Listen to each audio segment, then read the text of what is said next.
साल 2024 के पहले हाफ में लोकसभा चुनाव होने हैं और सियासी दलों ने इसके लिए अपनी अपनी गोटी सेट करने की कवायद शुरू कर दी है। विपक्षी इंडिया गठबंधन की धुरी कांग्रेस ने भी अब अपने सबसे बड़े नेताओं में से एक राहुल गांधी को मैदान में उतारने का ऐलान कर दिया है। कन्याकुमारी से कश्मीर तक भारत जोड़ो यात्रा के बाद अब कांग्रेस ने पूर्वोत्तर के मणिपुर से महाराष्ट्र के मुंबई तक राहुल गांधी की भारत न्याय यात्रा की घोषणा कर दी है। राहुल गांधी की भारत न्याय यात्रा 14 जनवरी को मणिपुर से शुरू होगी और 20 मार्च को महाराष्ट्र के मुंबई पहुंचकर संपन्न होगी।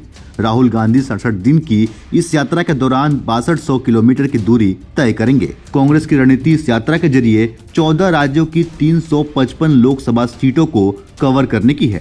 मणिपुर टू मुंबई यह भारत न्याय यात्रा नागालैंड, असम, मेघालय, पश्चिम बंगाल, बिहार, झारखंड, ओडिशा, छत्तीसगढ़, उत्तर प्रदेश, मध्य प्रदेश, राजस्थान और गुजरात भी जाएगी। भारत न्याय यात्रा का जो रूट कांग्रेस ने तैयार किया है, इसमें शामिल राज्यों में फिलहाल कांग्रेस की स्थिति बेहद ही खराब है। इन 14 राज्यों में लोकसभा की कुल 355 सीटें हैं। मणिपुर में 2, नागालैंड में 1, असम में 14, मेघालय में 2, पश्चिम बंगाल में 42, बिहार में 40, झारखंड में 14, ओडिशा में 21, छत्तीसगढ़ में 11, उत्तर प्रदेश में 80, मध्य प्रदेश में 29, राजस्थान में 25, गुजरात में 26 और महाराष्ट्र में लोकसभा की 48 सीटें हैं। इनमें से 282 सीटें बीजेपी के नेतृत्व वाले गठबंधन के पास है और इन 355 सीटों में से 282 सीटें बीजेपी के पास है, जो बहुमत के लिए जरूरी 272 के जादुई आंकड़े से भी अधिक है।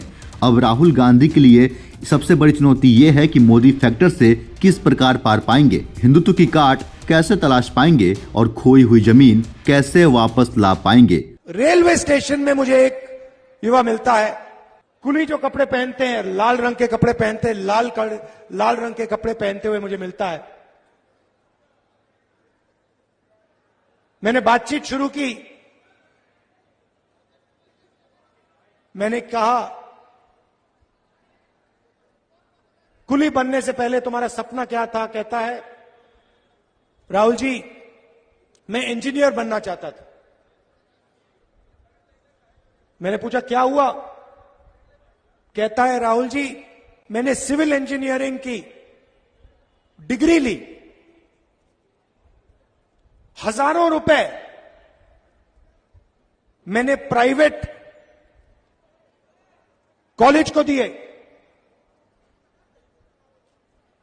रोजगार नहीं मिला, आज मैं कुली का काम कर रहा हूं।